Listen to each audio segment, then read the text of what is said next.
Hello. Welcome to our town hall, Fighting for Justice in Colorado with Senator Sanders and Congress Neguse. I'm Misty Rebick. I'll be helping to moderate our event today. We've got a great panel lined up for today's event. Folks from all over Colorado who've been on the front lines and great organizations like Colorado Rising, Colorado People's Action, and the Freedom Fund and Working Families Party. For those of you who are joining us in the webinar, I see you joining, lots of people are joining us right now. Would love for you to use the chat feature and introduce yourself. Tell us where you're from. We'd love to give a shout out to all the folks all over the state joining us. And then those of you all over the country joining us, thank you for tuning in to hear about what's been happening in Colorado and how we can continue to fight for justice in Colorado. We've got a few folks joining us. It looks like we've got someone from, oh, they're coming in really quickly. We'll see if I can do this. Diana from Denver. We've got some folks from Greeley, people from Fort Collins, another educator coming in from Denver, Boulder, Colorado Springs. It's good to see you all. Before we get started, we're going to take a look at a short clip produced by Team Bernie, recapping some of the top news from Colorado most recently. So let's take a look at that video.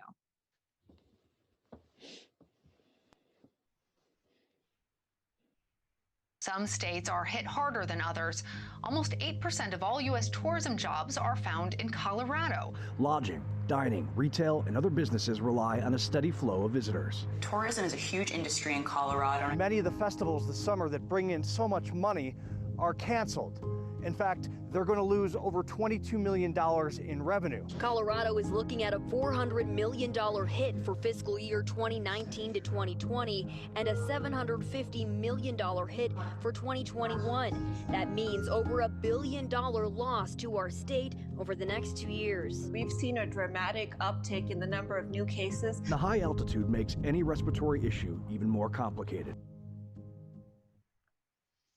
All over the country, folks have been hit hard by the pandemic, and today we're going to hear directly from people in Colorado and the specific challenges Coloradans are facing during this time. For those of you just joining, welcome to our town hall, Fighting for Justice in Colorado with Senator Sanders and Congressman Neguse. During our program today, those of you who have joined our webinar, you'll have an opportunity to ask questions of the panelists. So that's separate from the chat feature that you're using. You'll use the Q&A feature down at the bottom of your screen to submit your questions for the panelists. We'll put them in the queue and try to get them answered for you. Just make sure to give us your name and where you're from in Colorado, and we'll add you to the queue. And we've had folks joining us from all over the state, Fort Collins, and beyond. So I'm just gonna get right to it though. Let's get started. Our first guest is a former Colorado state representative. He was also a Bernie 2020 state co-chair for the state of Colorado, and he is the executive director of Colorado Rising, which fights against oil and gas development and fracking. Welcome, Joe Salazar. Thank you very much, Misty. I appreciate it. Thank you, everybody, for attending. Much like a State of the State address, I was asked to provide a state on Colorado. It is much the same here as it is elsewhere. The climate crisis is affecting us all. 7 years ago, we suffered what scientists called a 10,000-year flood, and today we are battling unprecedented wildfires and unprecedented statewide drought. We're experiencing police violence and escalation that has taken the lives of Black and Brown community members, including Elijah McClain. We are seeing a rise in white supremacy and white nationalism, and our undocumented families are being detained in concentration camps where they are exposed to COVID and other human atrocities. Women's reproductive rights are still under threat this election cycle. Working families are struggling, and we have a Democratic governor who will do as little as possible to address evictions and homelessness. But you know what? We have something else too. We are seeing a rise in progressives getting elected to office and holding their own colleagues to account. We are seeing our legislature battle back against police violence. We have paid family medical leave on the ballot. We have environmental warriors engaged in a multi-dimensional attack on oil and gas, and we do not mourn when these industry actors file for bankruptcy. We have some of the best damn activists engaging police and white nationalists on our city streets, activists who march on the concentration camps holding our undocumented families, and we are not afraid to stand toe-to-toe with any rogue militias who are being called to arms by this evil administration. We set the gold standard for elections, and our Secretary of State openly repudiates any attack on vote by mail. In the second decade of the 21st century, being progressive is on the rise because we do not leave anyone behind. We serve as the sword and the shield for the disenfranchised, and we must see it as our moral obligation to rid ourselves of this administration. And we have a leader in Senator Bernie Sanders, who has won the hearts and minds of Coloradans, not once, but twice, a singularly honorable man who has led us during these dark times. It is my honor to introduce my friend, Senator Bernie Sanders. Well, Joe, thank you very much for the strong support you have given me for so many years and for the great work you're doing for the people of Colorado in so many areas. I hope that I don't have to tell any viewer out there that this is the most important election, not only in our lifetimes, but in the modern history of this country. We are dealing with a president who embarrassingly is not only a pathological liar, guy lies every single day. He not only rejects science, which is so harmful to us as we try to combat the pandemic or combat climate change. This is a president who very clearly is leading us into an authoritarian type of society. He doesn't respect the Constitution of the United States of America. He doesn't respect the separation of powers between the White House and the Congress. Just the other day, you heard him having a political rally in the White House, unprecedented, illegal. And if this guy gets reelected, what is bad now will only become worse. And as all of you know, and that little video that you saw a few minutes ago showed, is that as a result of this pandemic, we are also suffering the worst economic decline since the Great Depression. I mean, we are talking about tens of millions of people having lost their jobs, no income coming in. And when half of our people are living paycheck to paycheck and you lose your job, what does that mean?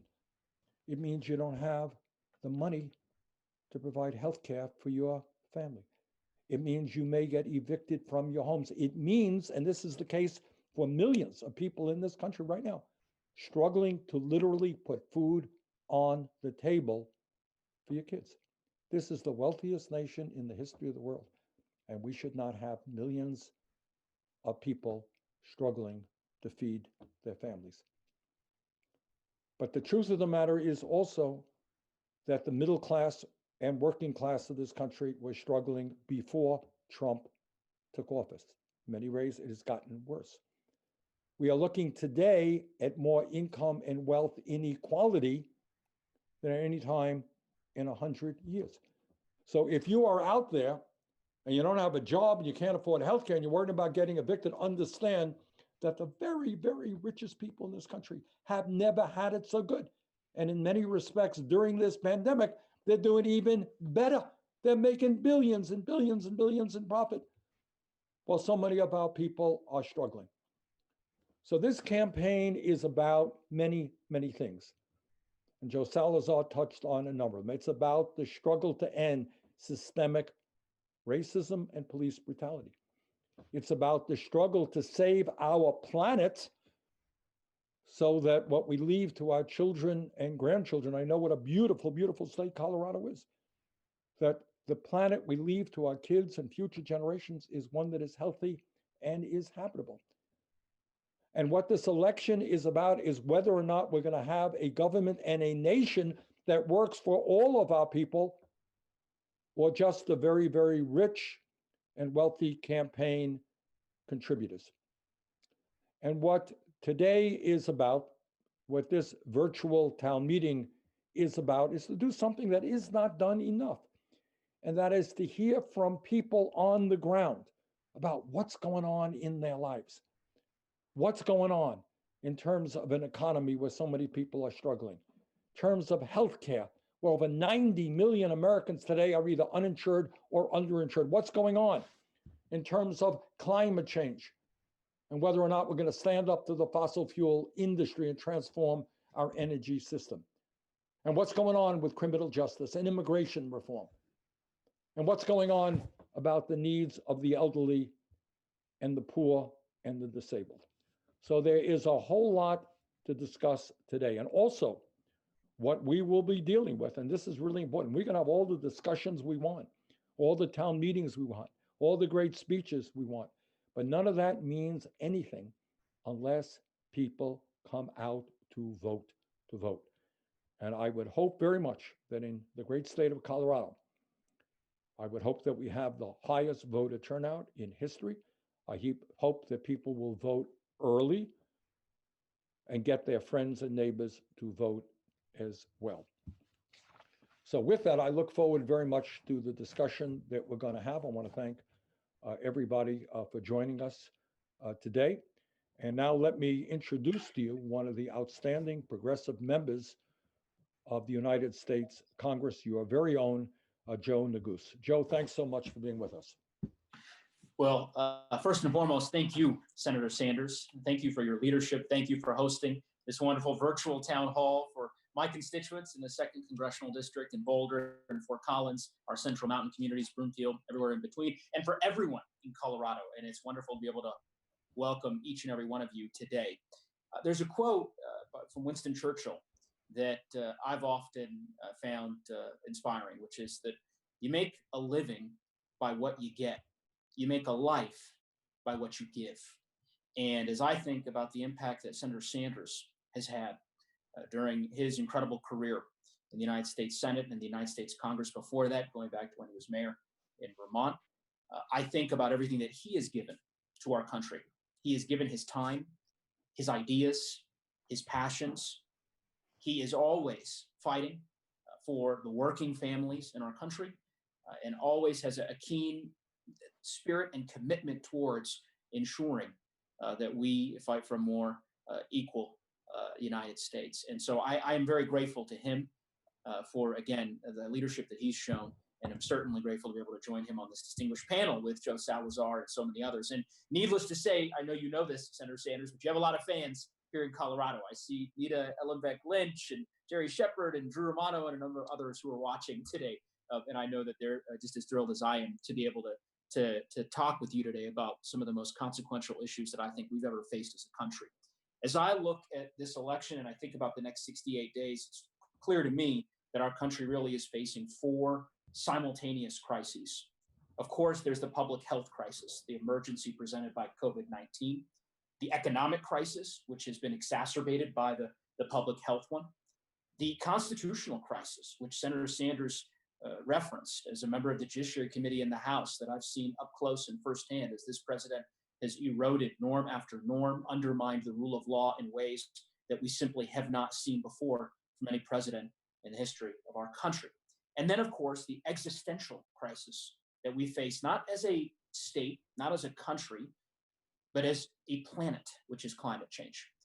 Each and every one of those crises are happening simultaneously, a confluence of challenges that ultimately we, this generation, in my view, is poised to take on and solve. But it's going to take bold action to ultimately ensure that we overcome these 4 separate substantive challenges that we face. With respect to the public health crisis, I know many of you know this, the Congress has been trying to work through in getting a relief package passed that would ensure that we could actually get the millions of dollars necessary to spend on therapeutics and a vaccine as we think about the 180,000 lives already lost in the United States of America. The economic crisis, as Senator Sanders mentioned, is a incredibly challenging one. And it existed before COVID-19 commenced. As I said, it's been exacerbated by the virus. You have tens of millions of Americans unemployed. A lot of people here in my district, as Senator Sanders knows, who are struggling to be able to put food on the table. You have the largest contraction in GNP literally since that metric was first recorded 75 years ago. Tens of millions of people living in poverty, income inequality, the likes of which we truly have not seen since the Gilded Age. In my view, we must push forward with an agenda that fights for the working people and the working families in the United States of America. And that means, for example, fighting for universal health care, because we all agree that no family should go to the United States of America if, God forbid, a loved one gets sick. I'm proud to help lead the charge in the House as the vice chair of the Medicare for All caucus, something that we will continue to fight for in this Congress and in the next Congress. Of course, as I mentioned, the constitutional crisis is one that simply cannot be overstated. I, like many of you and like Senator Sanders, was aghast watching the Republican National Convention to think the way in which this president was using the White House and the official resources of the federal government to further his own political campaign. The erosion of norm after norm after norm, the normalization of the way in which this administration has corrupted virtually every branch of our federal executive government, to me, is abhorrent, it's unconscionable, and it's all the more reason that we've got to do everything we can to turn out this November. And then finally, as I said, the existential crisis that each and every one of us must continue to speak truth to power about. Here in Colorado, Senator Sanders, as you know, we welcomed you and enjoyed welcoming you 2 years ago in Boulder, here in my district. And unfortunately now, although we are limited in our ability to do that in person because of the virus, I will tell you that the air here is a little bit different than the last time that you were here. The realities of the wildfires that are happening across our state, the largest wildfire in the history of Colorado is raging right now on the western slopes, just a few hours from here. In my district alone, 3 fires, one of which we just contained, thankfully, yesterday, the brave firefighters fighting in Larimer County. But nonetheless, we know that the wildfires and the drought that our state is experiencing is all too common and is a direct byproduct of the existential threat of climate change that we face. And so ensuring that we fight for a renewable energy future, as Senator Sanders articulated, making sure that we make the Green New Deal a reality, something that I've certainly been a supporter of since I first got into Congress. To me, it's a fight worth fighting for. If there's one thing that I'm certain of, and Representative Salazar, my brother Joe Salazar, mentioned this at the very top of the hour, it is this, that notwithstanding the enormity of the challenges that we face, I am inspired by the people, and the young people in particular, who are showing up, who are turning out, who are speaking truth to power. And I am convinced that the next generation, the generation that will succeed my own, is very well poised to solve these critical challenges and to act in a bold and comprehensive way to really ultimately ensure that we leave the earth in a better place than we found it, so that my daughter, who turned 2 yesterday, Senator Sanders, the last time you were here, she was just a few months old, so that she can ultimately live her dreams. So I hope each and every one of you will do everything you can to turn out the vote this November. I can certainly assure you, Senator Sanders, in 2018, this congressional district, the 2nd District of Colorado, had the highest voter turnout in the United States of America, of any congressional district. And while I'd like to think it was because of the candidate, the truth be told, I think it's because we've got such great laws in the books here that ensure that folks who are legally eligible to vote are able to do so in an accessible way. So we're going to do everything we can to make sure that we win this November. And then after that, that we continue the fight in the United States Congress, in the halls of the Capitol, and of course, in state legislatures across the country for working families and working people. With that, it's an honor to be able to introduce to you all one of our young organizers here in Colorado, who's done incredible work for advocacy for immigrants and so many others, and that's Carla Gonzalez Garcia. Thank you, Congressman Neguse. Really appreciate it. I just want to take a few seconds right now to honor our ancestors that has gifted us being here today, all together in comunidad. Thank you. So I'm going to talk about paid family and medical leave, you all. So this is a very important way to support Colorado families this year. And we have this opportunity in Colorado. So when you go to the ballot, I want to talk to you why you need to vote yes in like the ballot initiative for paid family and medical leave. People are struggling, are juggling right now systemic racism, ongoing obstacles to healthcare, and overrepresentation in jobs where we are not making enough money, low-wage jobs, and we cannot afford unpaid time off. More than half Latinos actually lack access of any paid time off from work when we are ill or our loved ones are ill. Women of color actually are overrepresented in low-wage jobs that offers few or no workplace protections or benefits, or where people are denied living wages. So this means that we are actually put into the impossible situation to decide between like paying rent, have food, and make sure that I'm like taking care of myself. Most people today in the workforce are trying to support their children and their families, and too many businesses are padding profits at the expense of workers by refusing to provide paid leave. And this denial has a huge impact. People, for example, a lot of times don't go to the doctor's visit. And when we are talking about, for example, pregnant people where they need to go to the doctor, they are put in the situation that they have to decide between like go to the doctor for my prenatal care or put food on the table.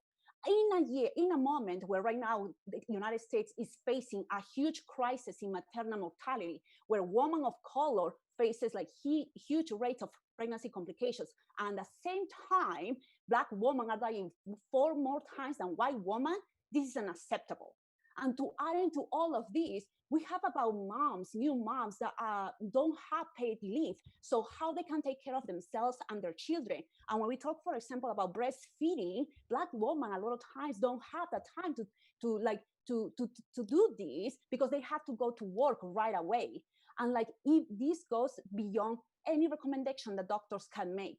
And we also have to make sure that there are concrete actions to strengthen the financial stability and close the gaps in health outcomes for Black and Brown people. This is a critical piece to address systemic racism and ensuring we all can thrive. So the fact is that when we make sure that people take time to take care for themselves and their families, like we are making sure that the race equity is happening. So for you all that are in doubt this year to go and vote, I'm not asking you to like, oh yes, I'm voting or inspiring to vote for this person.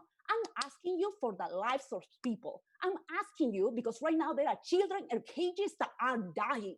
Right now, there are people that are dying from COVID, our undocumented families, and that is unacceptable. So if you are still in like not sure about voting, get that out of the way because my people are dying and we deserve better.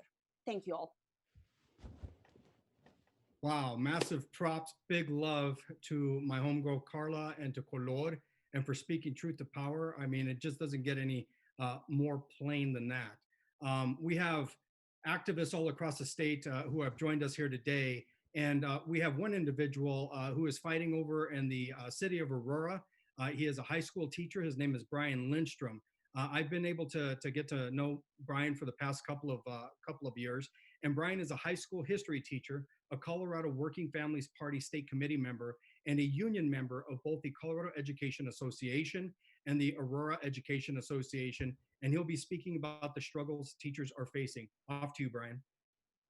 Thanks, Joe. I do want to take a second because I may not get this opportunity again, but I wanted to thank Bernie Sanders, Senator Sanders, for the fight he's taking on. When I saw him in college, it was the first time I ever felt like my type of politics was possible. So wanted to take that while I did have the chance. So I am a public school educator. I've been in the profession for 10 years, and I do organize on behalf of 38,000 fellow educators in the state of Colorado with the Colorado Education Association. I'm here to speak about the world of public education today. And the world of public education has been a battleground since I entered the profession about a decade ago. You know, over the last 30 years or more, we've been under the battle of privatization and defunding, high stakes testing that's tied to our ability to keep our job, unfunded mandates year after year. So more and more being added to our plate with less and less funding every year. In Colorado, we have the unique battle of Tabor, where our elected officials cannot raise revenue to meet the needs of our students and our educators. So we're among the bottom when it comes to education funding in the entire country. And when you take cost of living in consideration, we are dead last in the United States. You know, and that's led to fellow educators like myself having to work second jobs for, I mean, this is the first time in my entire career that I finally have made it to a point where I don't have to work a second job in order to make ends meet. And all of this is pre-COVID education. In the world of COVID, you know, we're adding, for the districts that are going back to in person, we're now adding in risk to our students and our educators, to their own health and their families' health. To the ones who are staying home and being able to teach remotely, we're asking families who don't have internet access to navigate this new system. We're asking families to leave their first grader or second grader home and navigate education without any supervision. We're facing budget cuts and layoffs because as some students and families choose to unenroll and take on other options, our funding is being cut. So I'm seeing educators losing their jobs. So it's just, it's crazy that this battle we've been under. But it is 2020. I don't know if anyone else has noticed, but the Red for Ed movement has taken fight the last 5 or 6 years, and we've been able to fight for things. And now I feel like we have some champions finally, like Iman Joda running for the House, who refuses DFER money and other education reform money. We have Chris Kolker running, who's a former history teacher like myself. We have Alana Spiegel and Callie Renniston ready to take on the cost of college. So we have some amazing champions in Colorado working from the ground up to take on these fights. And they're refusing the dirty money, like Senator Sanders has showed us that it's possible. Thank you very much, Brian. Appreciate your work and the efforts that you're putting out in the city of Aurora, as well as just across the state. The next person who I'm going to introduce, I'm really super excited about. She is a prime example of the young folks who are rising up and who are fighting for a better life. Faven Nkuselase is an Ethiopian-born immigrant and an immigrant justice organizer with one of my favorite organizations, Colorado People's Action. She fights against unjust detention and deportation. Off to you, Faven. Thank you, Joe. Like you've mentioned, for the last 2 years, I have organized around detention resistance as a member of Colorado People's Action, specifically around the Geo Detention Center in Aurora, which is an immigrant detention facility that has terrorized our community for over a decade. As a federally contracted for-profit facility, GEO had been able to shield itself from any level of community, city, or state accountability until community and detainees fought back and demanded transparency. I joined the efforts to shut down the facility as community was bringing awareness to dozens of accounts of abuse in the center, including moldy, inedible food, abuse from guards, severe instances of medical neglect, and the deaths of 2 detainees inside of the facility. Their names are Kamiar Samimi and Evelyn Alimanza, who died from as a result of delayed medical attention.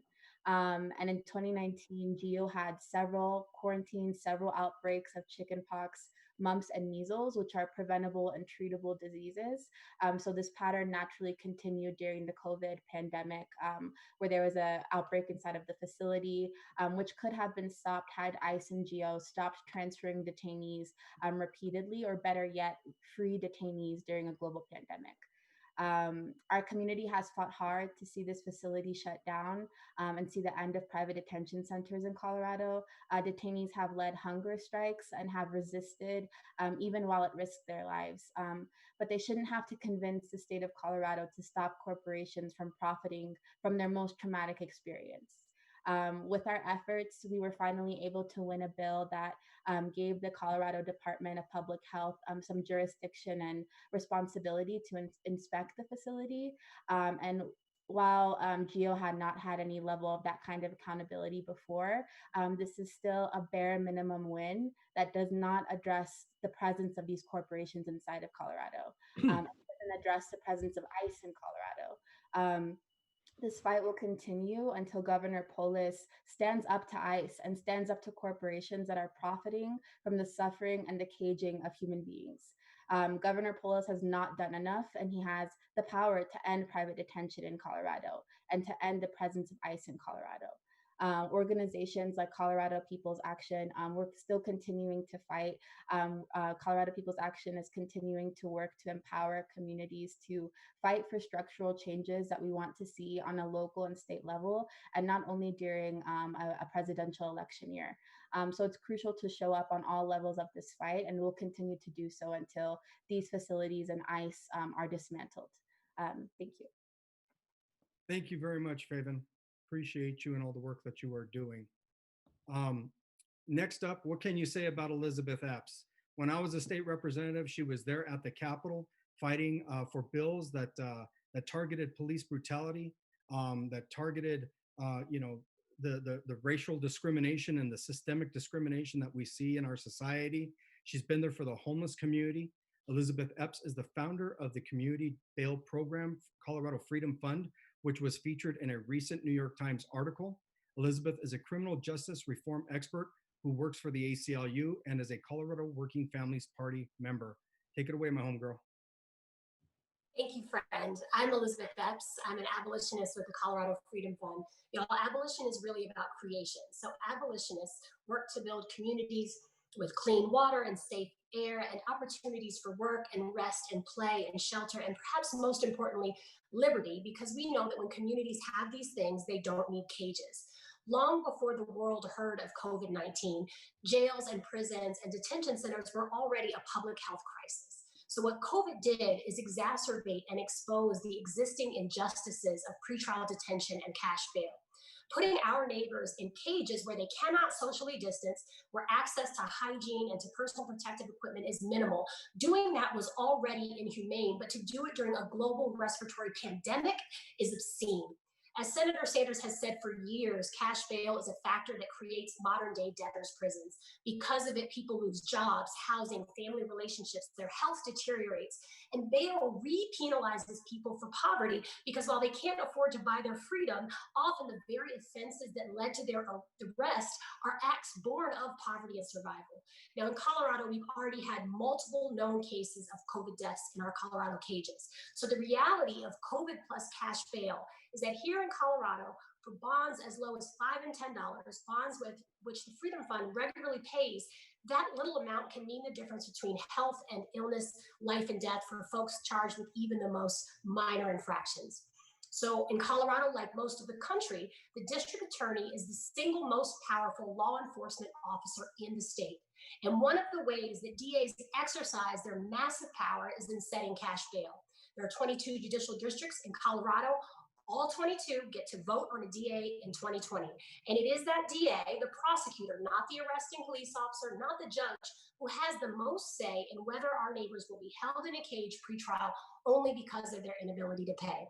So y'all, it's important for us to elect district attorneys who commit to using their outsized power to eliminate racial disparities in the criminal legal system and to end cash bail.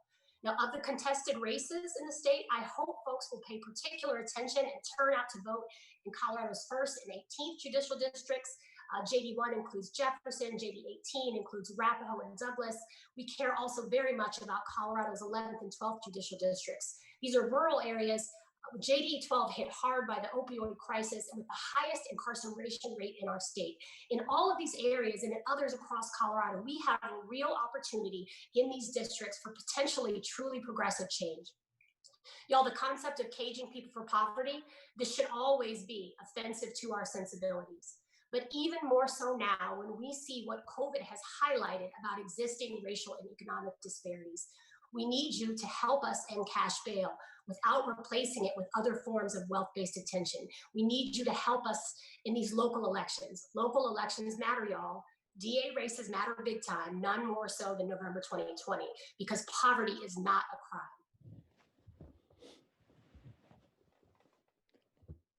Awesome. Thank you, Elizabeth. So Misty, can I jump? Misty, can I jump in for 1 second? Yeah. Before we open it up to your questions, and we hope as many people as possible will ask questions, I just want to thank all of our panelists for the work they do and for talking about the issues that we don't talk about enough. In terms of what Carla was saying, we are the only major country on earth not to guarantee paid family and medical leave In the United States of America, when you have a baby, you should not be forced to go back to work after 1 week or 2 weeks. Other countries have 6, 8, 10 months paid family and medical leaves. And we have got to begin that process of protecting working people when they have children or when their kids get sick. In terms of Brian Lindstrom, let me thank Brian for doing some of the most important work in America. He is a public school teacher, and God knows we need great public school teachers. Before the pandemic, we've had very serious problems with regard to education, dysfunctional childcare, underfunded school districts all over this country, millions of young people leaving school deeply in debt. We need a revolution in education. Bottom line is that every person in this country should be entitled to get all of the education they need, regardless of their income. In terms of what Fabian was talking about, I just want to thank her for standing up to private corporations who are running jails and detention centers. That is clearly unacceptable. Corporations should not be making money by imprisoning people, and often imprisoning these people in unhealthy environments. In terms of Elizabeth Bepps and her work, we have, and Elizabeth, you can correct me if I'm wrong, but my understanding is, unbelievably, we have about 400,000 people in this country who are in jail right now. And they're in jail not having been convicted of anything. They're in jail because they're too poor to afford bail. That is prison. That is unacceptable. So I want to thank Elizabeth for the work she's doing. So, all right, with that, Misty, let's open it up to questions. So great. We have a question from Jennifer Bigham. Jennifer writes, what are we doing about the eviction crisis we are going through? I was just given a 30-day notice, government employee here. This shouldn't be happening. She writes to us from Castle Rock.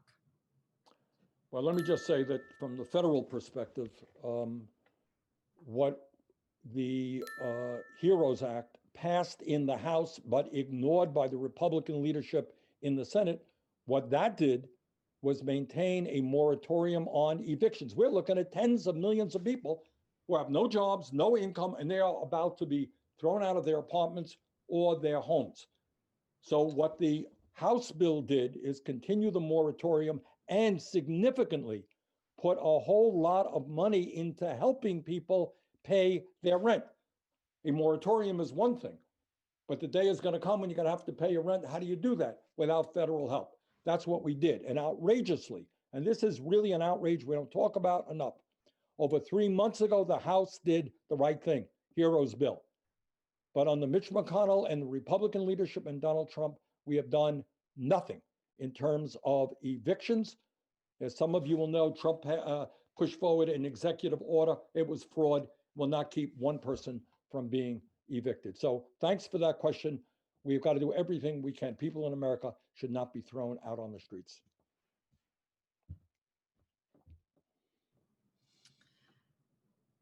Let's see here. We got a lot of questions. Okay, this one is from Marcella Willis. She says, how can the great experience of Colorado mail-in voting be better publicized nationally to prove how effective it can be? And she writes us from Greeley. Well, I'm happy to answer that. I also would just say I want to underscore what Senator Sanders mentioned regarding the eviction moratorium, and we, empathize with you, Jennifer, in Castle Rock. I grew up just about 20 minutes from there, and I think about families like yours and so many others in my own district who literally are on the precipice of being evicted. And as Senator Sanders said, the House took action 3 months ago. We passed the HEROES Act. It included an extension of the moratorium, and as Senator Sanders articulated, the critical component was the financial relief for renters, so that to the extent that even though they wouldn't be subject to the eviction, to an eviction because of the moratorium, at the end of the day, the rent would be due eventually. And so that aid would be a critical economic lifeline to a whole lot of families. And the fact that Senator Mitch McConnell continues to do absolutely nothing and won't even put the bill on the floor for a vote is unconscionable. It should offend every American. It should inspire each and every one of us to elect Democratic senators across the country so that we can take the majority and provide the kind of relief that Americans expect. With respect to the question on all-mail voting, as you mentioned, and as you know, our state system is second to none. We have, we're one of a few states that has an all-mail system. We've had it for the better part of the last 6 years. It has worked tremendously well. And, let me just emphasize, it's not a partisan issue. In the last two of the last three elections, national elections here in Colorado, Republicans have participated in vote by mail more than Democrats. So this is fundamentally about ensuring that every citizen in our state has the ability to vote in an accessible way. That's it. It should not be a controversial concept, and yet the Republicans nationally have certainly made it so. I spend a lot of my time in Congress bragging to my colleagues about what Colorado has done and working to convince my colleagues to emulate what we've done. And again, without belaboring the point, I will just reemphasize the HEROES Act, because the HEROES Act included a provision that would, in effect, emulate what Colorado has done with respect to all-mail voting, right, voting at home, and implementing that nationwide. And Senator Sanders, Senator Klobuchar, Senator Wyden, several others from states like Vermont, Oregon, Minnesota, where we have very forward-thinking systems in place like Colorado's. You have been champions in the Senate, but unfortunately, the Senate Majority Leader has not taken that up. So I'm going to continue to beat the drum about why our system works, talk about the risk-limiting audits that are done here in Colorado that have made our system one of the most safest and effective systems in the country. And I think the more that we can tout it, the more we will ultimately, it'll permeate the American public's kind of consciousness around all-mail voting, and hopefully we can have this adopted state by state. This question is sort of similar. What do we do if the current president does not accept the election results given that he has explicitly said he might not? Senator Sanders, I know this is something you've been talking a lot about. Do you have some thoughts to share with Sarah Lake from Colorado? Well, I think as more and more Americans understand, we have a president who is an authoritarian, who really is trying to undermine our democracy in so many ways. And Joe Neguse just talked about his efforts trying to sabotage mail-in ballots. That's just one way that he is doing it. What he has suggested is that, he may not leave office if he loses. He said last week, and I want everybody to hear what he said, because it's really an unbelievable statement. He said, quote, now this is at a moment when he's behind in every national poll and behind in virtually every battleground state. Now, I'm not saying he can't win a free election, but right now he is behind. And what this guy says, he says, this is Trump, quote, if we lose this election, the only reason will be because it's a rigged election, roughly speaking, end of quote. Think about what that means. What he is saying, I cannot lose the election. Either I win, that's great, or if I lose, I really don't lose, and I'm going to stay here. So what we have got to do in every respect, and believe me, we are working on this issue, in every respect, is for a start, make sure that he loses and loses big, so he cannot make any claim that he won this election. And obviously, there are a million different things that we have got to do legally and through grassroots organizations. And I would hope very much, and I say this from the bottom of my heart, whether you are a conservative, and I'm sure we have conservatives watching this who like Donald Trump, whether you are progressive, most of us are watching this are progressives. But I would hope that every American who believes in this country understands that the bedrock of American society is our democracy. Now, you can work for the candidate you want. That's fine. Do everything you can to get him or her elected. But at the end of the day, what we are about is that the person who wins takes office. And we don't have authoritarians saying, hey, I'm going to stay in office. That's what banana republics do. That's what dictatorships do. That does not, cannot, and will not happen. We will not allow that to happen in America. But thanks very much for that question. Tim Gozer from Fort Collins asked, what can be done to stop the extractive industries from polluting and destroying our state and federal lands? Joe Salazar, do you have thoughts on that, or anybody else? Well, that's an awful lot to unpackage, because you have federal laws on the federal land issue, and then we have our own state laws dealing with state land. And right now, just on the state side, we are going through rulemaking. The legislature in 2019 passed Senate Bill 19181, which was a sea change on how we regulate oil and gas here in the state of Colorado. And now we are going through rulemaking to have our commission establish those rules by which we regulate the oil and gas industry. And so we are participating. We are a very serious participant in that rulemaking process, and we invite everyone to be a part of that state rulemaking process. Everyone should have a voice there to talk about what we need to do to rid ourselves of the fossil fuel industry here in the state of Colorado, and to start transitioning over to clean, green, renewable energy, as well as hemp. That's the other thing that we need to start looking at. I mean, we have tens of thousands of acres that we could use in order to start growing our hemp crops and have solar panels and grow our wind industry. So those are the things that we can do. Obviously, Colorado Rising is suing the hell out of the oil and gas industry every chance that we get.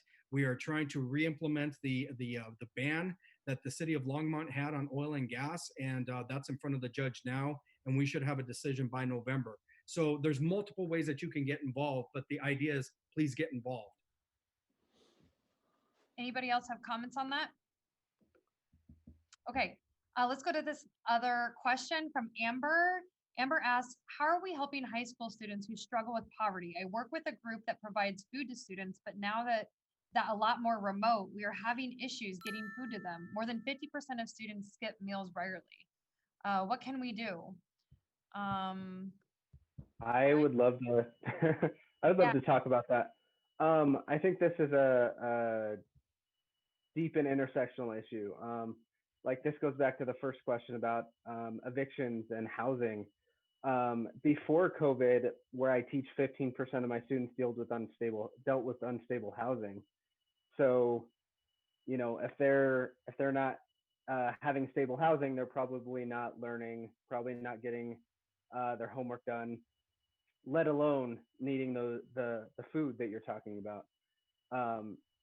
You know, with you know, the rising costs in rent, the low wages we have, it's $12 in Colorado.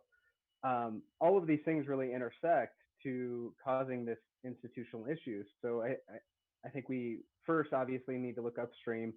You know, Aurora specifically is looking to raise the minimum wage to $20 an hour by 2027. That is one way that we can help with this issue and help with poverty.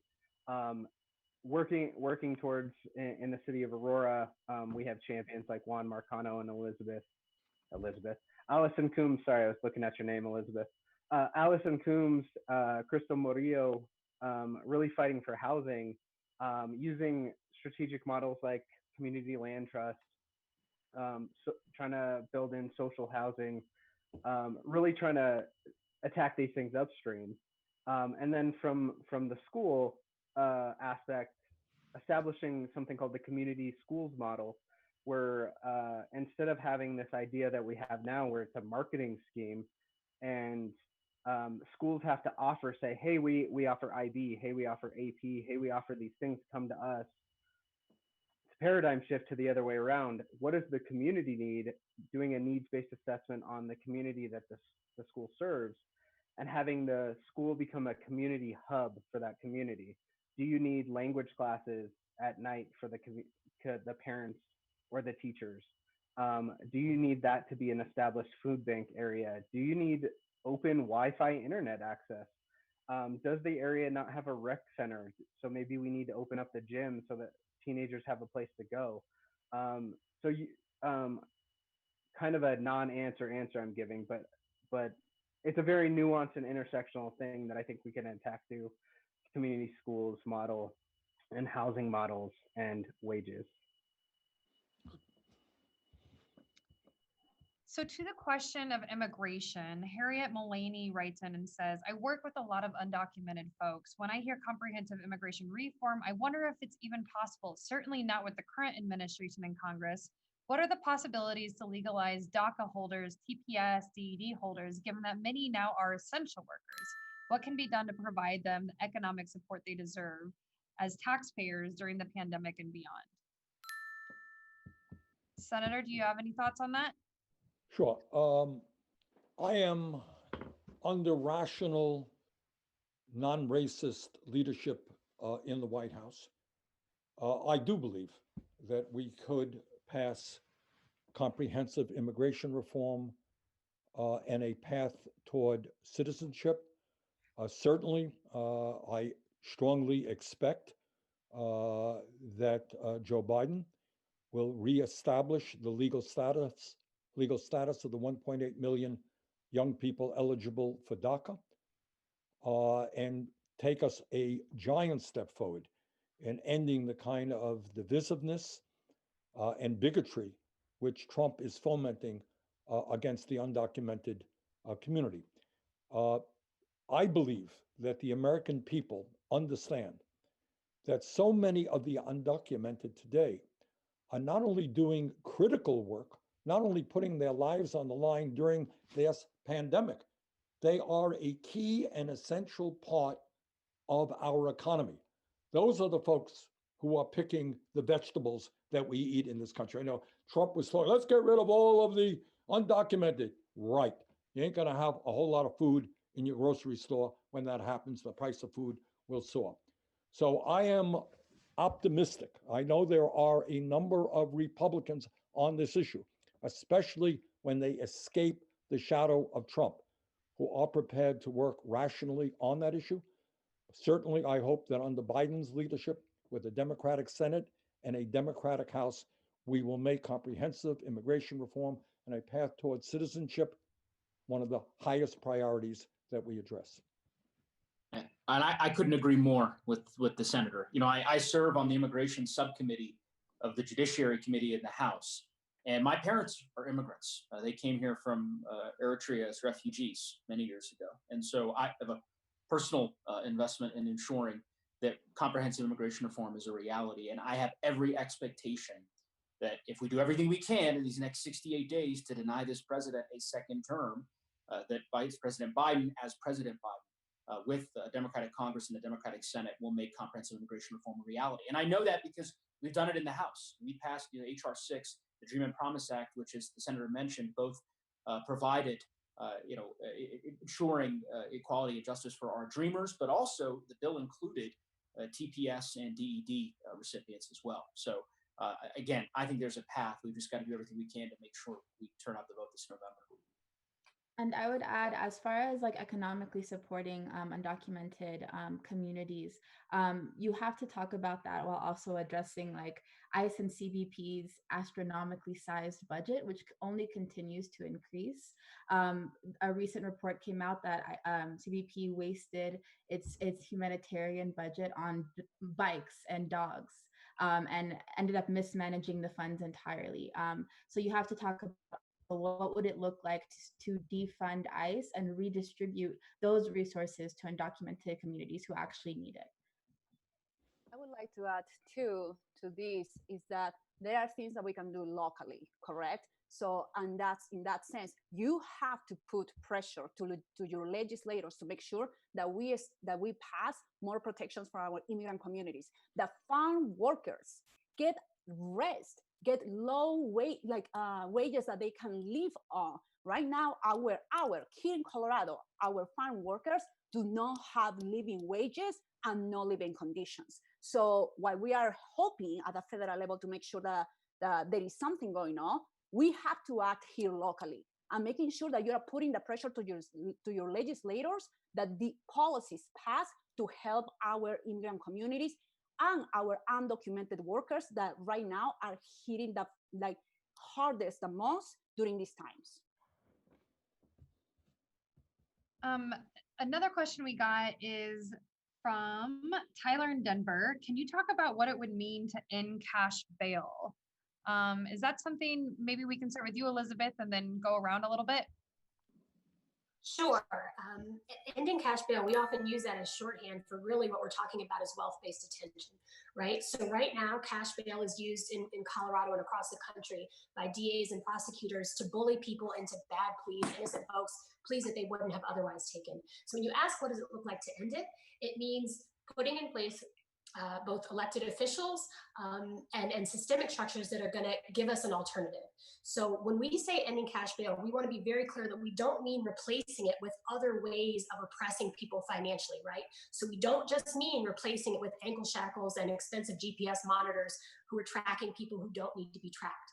We don't mean restraining freedom. We mean really looking at decriminalizing things that are acts of existence and subsistence, and making them not crimes. So as we end cash bail, we're taking away the opportunity for prosecutors to bully people into pleas.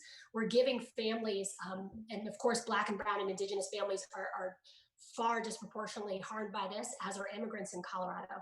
So what it looks like is it means giving an opportunity for folks to fight their cases from a position of freedom. And as a practical matter, we also know that when cash bail is eliminated, right, cases are dismissed and cases aren't even brought. So on every level, we have more access to liberty and liberation and folks being home and their families and well. That's what it looks like in the aspirational sense. In the short term, it means we're gonna push through, we need legislation at both the local and the federal level, which cycles right back to why these local and federal elections are so important. Last year in Colorado, we passed two big bills, HB 1225 and 191. The first passed unanimously, and it ended cash bail. It made us the first state in the country to end cash bail for low-level offenses across the board. Passed, obviously if it's unanimous, it's bipartisan. We had folks from all over the state who supported this because they understand that poverty is not a crime. So what we're looking to build on is recognizing that we continue to eliminate wealth-based detention at every level, not by replacing it with other means of expensive detention, welcoming our neighbors back in the home, and doing this all through an abolitionist lens. Okay, I think this is probably going to be our last question. There's been a lot of questions that we haven't been able to get to. A lot are asking, Vice President Biden is not 100% with us on some of the issues, whether it's healthcare, wealth tax, military budgets. So what can we do to continue to push the Vice President to support more of our progressive ideas other than just going out and voting? So I know that's something we've been talking a lot about, Senator, on our campaign. Do you want to take that one and then maybe kind of go around and get other thoughts? Sure.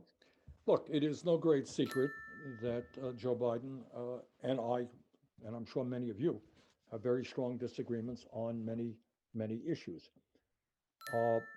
I think our approach has got to be two-pronged. Number one, we've got to do everything that we can to defeat Trump and elect Joe Biden. But on the day after Biden is elected, our job is to mobilize the American people around an agenda, a progressive agenda, that speaks to the needs of working families, and do everything that we can to make Biden the most progressive president that he can be. And what I will tell you, and understanding that Joe and I disagree on a lot of stuff, I have talked to him on a number of occasions, and he does understand the unprecedented moment, and Joe Neguse was talking about this earlier, the extraordinary moment and the suffering that so many of our people are experiencing. And he has indicated to me that he is prepared to become the most progressive president since FDR in the 1930s. And what our job is to rally the American people around an agenda that works for them and not just wealthy campaign contributors. And that means raising the minimum wage to a living wage. What it means is making public colleges and universities tuition free. And on all those issues, Joe is more or less there, not where we would like to be. But he, for example, supports making public colleges and universities tuition free for working families. Doesn't go as far as I would like on eliminating student debt. Takes a step forward. Has some real progress on childcare and pre-K, on climate change, etc. So we have worked with the Biden campaign in a number of task forces, which I think have had the result of making his campaign and his programs more progressive. But the day after he is inaugurated, we have got to rally our people to make sure that his administration and the Senate and the House finally stand up to the big money interests who have so much incredible power over the economic and political life of this country, and start passing legislation that represents working families. Yeah, if you don't mind, I'd like to add in a little something as well. This is one of the biggest questions that I get from people who reach out to me because they're a little confused as to what they should do, who they should vote for, if they should vote, and they complain about the fact that Joe Biden's record just isn't there, or that other candidates' records just aren't there. And I totally get that, and I respect that fully. But here's the thing, and Carla mentioned this at the beginning of her speech. Here's the thing, is that we're not just voting for them. We are voting for ourselves, and we are voting for our communities. Because with a Trump administration, we will get nothing done, and things are only going to get worse. We are trying to we're trying to cauterize the bleeding that we have going on in our country. The bleeding which will eventually wipe us out of our own republic under this administration. And so I get it. It's difficult for people to want to vote for someone that they don't truly believe in. But we're voting for ourselves, and we can believe in ourselves. And we are voting for our communities, and we can believe in our communities. And then we can deal with the Democrats afterwards. As a newly minted DNC member, that's what I plan on doing in the DNC, is I plan on going in there and I plan on fighting for progressive values. The same way that I fought for it here in the state of Colorado. But we have to rid this country of this administration first. And I will stand behind Senator Bernie Sanders on that. And I will speak from the mountaintops about it all day long. And I will defer to Carla when she gets angry about it and says that we have to protect our families, and we have to liberate those children who are in cages in these concentration camps. That's why we vote. That's why we vote. Thank you. I would also add, it's important to have a plan after you vote. What movements for justice and what grassroots movements will you participate in, and what will your role be? Voting is not going to resolve and end Black people being shot on the streets. That is going to take a movement of committed folks who are joining grassroots movements that already exist, that have existed before this election year and will exist after. So I think it's important to emphasize, like, what will your commitment be after you vote? Yeah, I'd like to jump in as well if that's possible. Keep going. November 4th hits. What are we doing next? Under Obama, we lost 1,000 seats because we stopped the fight once he got elected. We have to keep going. If you care about criminal justice reform, you need to get plugged into DA races, and you need to get plugged into city council races. They're the ones who fund the police. So they're the ones who can address things like that. We need to champion things at the local level, like Elizabeth Epps was saying, we were the first in the country to pass some of these issues. Keeping those happening makes it much easier for people at the federal level to say, oh, look, they passed this, it worked, we can do the same thing here. So keeping that momentum, pushing forward, after Biden wins, you have to keep going, because the other part of that question is, how do you hold him accountable? The answer is by building the bench and getting progressives elected and passing good legislation locally. Who is going to run for city council in 2021, 2023? Who's going to run for state house in 22, 24? You keep going, you build that bench, they get up to the federal level, and then we are the ones passing those things with or without the person at the top supporting them. So that's how we hold them accountable. I would like to bring it back home too. Thank you, Steven, for saying what you said, because at the end of the day too, we have to educate ourselves. We have to have the commitment to make sure that we are learning, that you all are learning, in order for us to make sure that when we go and advocate for the things that we care, that we are doing it in a way that is going to bring liberation to everyone, and not just white, middle, upper class people. Our communities are suffering. Our communities are desperately for resources right now during this time. So make sure that you are going home, or well, you're home actually right now, but do your learning. Like, stop your privilege getting in the way for you to work with us for our liberation and our freedoms, and making sure that we are all in this together.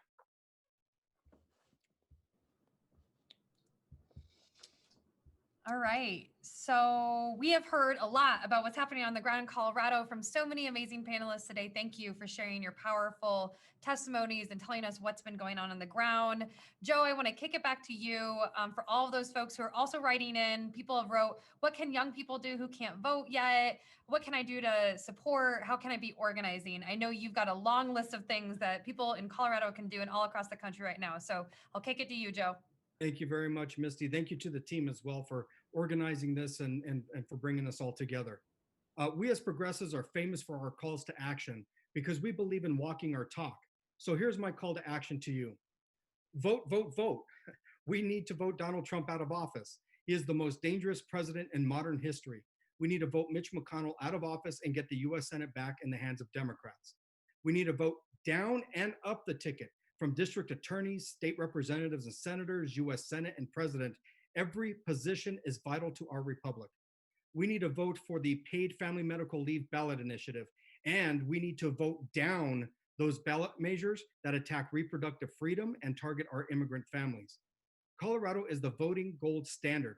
You can mail in your ballot or drop it off at a ballot drop box location. Our amazing Secretary of State, Jenna Griswold, is adding more ballot drop box locations throughout Colorado. We will have over 350 locations for people to drop off their ballots. You can also vote in person during early voting, which starts on October 19th and runs through Election Day, November 2nd. Although we have registration deadline of October 26th, Colorado also allows for Election Day registration, same day registration. In Colorado, we've made it simple and easy to vote. All you have to do is do your part, vote. For more information, go to govotecolorado.com. That's govotecolorado.com. Also, get involved with awesome organizations such as the Working Families Party, Color, ACLU, Colorado Rising, Our Labor Family, and so many other organizations fighting for social justice. You can also join the live stream at Our Revolution Colorado Springs after this event for more information about joining the fight. Please remember, and I sincerely mean this, we serve as both a sword and a shield for targeted communities and those communities that cannot vote for themselves. Now, for final words, it is my honor to turn it over to Senator Bernie Sanders. Well, let me thank Joe and Congressman Neguse and all of our great panelists. And I think Joe said everything that has to be said. Do not allow any of your friends, your neighbors, your family to tell you, well, you know, I'm not 100% sold on this candidate. You know, I think I'll sit it out. If you love your family, if you love your kids, if you want to save this planet, we have got to go forward. We've got to mobilize all of our people. We've got to have in Colorado and Vermont and all over this country the largest voter turnout in American history. There is a reason why Trump and his friends are working overtime to suppress the vote. They don't want you to vote. They're going to make it as hard as they can for you to vote. And that should tell you all that you need to know as to why you should vote. So let's stand together. Let's stand up against Trump's racism and sexism and xenophobia and religious bigotry and his homophobia. Let us vote in record numbers. Let's elect Joe Biden. Let's elect a Democratic Senate. Let's maintain the Democratic House. Let's elect progressives up and down the ballot. That's what our task is in the next 68 days. So thank you all very much for joining us. Look forward to working with you in the coming months.